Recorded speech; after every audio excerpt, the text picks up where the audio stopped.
كل سنة وانتم طيبين. هنعمل مع بعض توزيعات للعيد بطريقة سهلة وشكل جميل ان شاء الله تعجبكم. هرجع لكم بكل التفاصيل، بس ما تنسوش مش هعمل سبسكرايب للقناة يعمل ولايك وشير الفيديو وفعلوا الجرس عشان يوصلكم كل الفيديوهات الجديدة.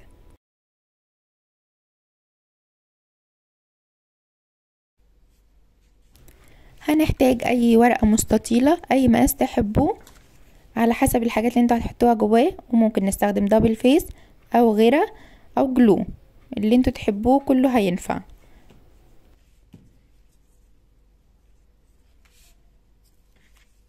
هنبدأ نحط اللزق بتاعنا على 3 جهات من الأربعة اللي عندنا.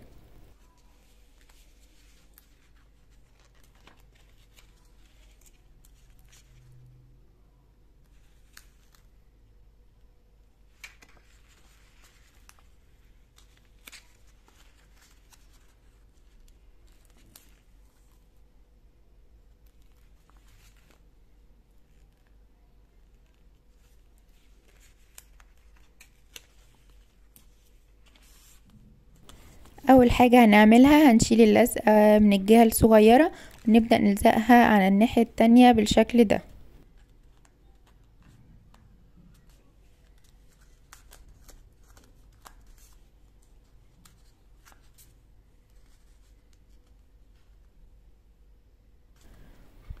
وهنشيل جهة من من اللي هما الناحية الطويلة وهنبدأ نلزقها برضو في بعض بالشكل ده. يبقى كده عندنا المساحة دي نقدر نحط فيها بقى اللي احنا عايزينه. عايزين نحط فيه فلوس، عايزين نحط فيه بونبوني، اللي انتوا حابينه او الاتنين. طبعا لو انتوا عاملينها مقاس اكبر هتبقى اكبر من كده معاكم، تقدروا تحطوا فيها حاجات اكتر. وهنلزق الجزء ده عكس اللي احنا عملناه تحت عشان يعمل معانا الشكل الهرمي ده.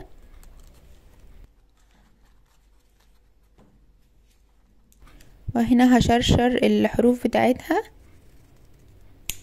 بمقص مشرشر، او هوريكم فكرة تانية كمان شوية ممكن تعملوها اللي ما عندوش اي مقص مشرشر وحابب يعمل نفس الشكل.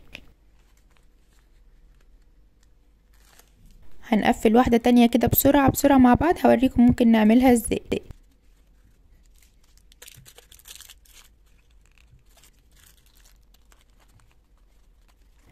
لو مش عندنا مقص مشرشر بأي مقص عادي، ونبدأ نعمل مثلثات صغيرة كده عكس عكاس تطلع معاكم بالشكل ده.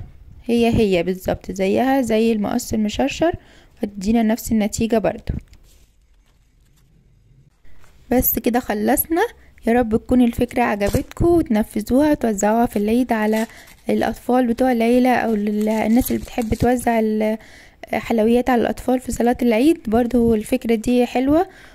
والورق مش شرط ورق ملون، ممكن تقدروا ورق سادة عادي، او كمان ممكن تلونوه او تنقطوه وتخططوه بالالوان الفلوماستر، تحطوا عليه ستيكر.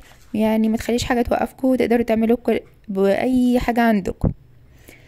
كمان عملت افكار تانية، مش عارفه انهي فيديو هينزل الاول، استنوها بقى. مستنيه رايكم بالتعليقات تحت الفيديو. ما تنسوش مش هعمل سبسكرايب للقناه يعمل ولايك وشير الفيديو وفعلوا الجرس عشان يوصلكم كل الفيديوهات الجديده. وكل سنه وانتم طيبين وعيد سعيد عليكم جميعا.